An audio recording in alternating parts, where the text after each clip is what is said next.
এ ঢাকা শহর কি চলে আসছে নাকি রে দোস্ত? তাই তো মনে হচ্ছে।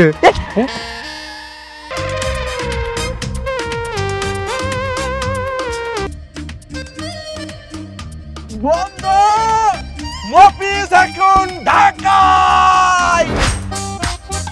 এই কাকা কেনা মফিজ কেনা খলিল জলিল সেটা আপনার জানার দরকার আছে। এ বন্ধু খলিল খুব বিপদে পড়ছিলে বন্ধু। বাথরুমে যাইও তুই আমার নাম খলিল কইছিস, বদনা তোরে দিতেছি খারা। আর যাব না বেগুন তুলিতে।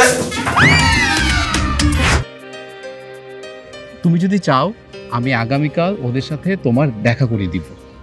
আমি কোনো গ্রাম্য মুফিজদের সাথে দেখা করতে চাই না।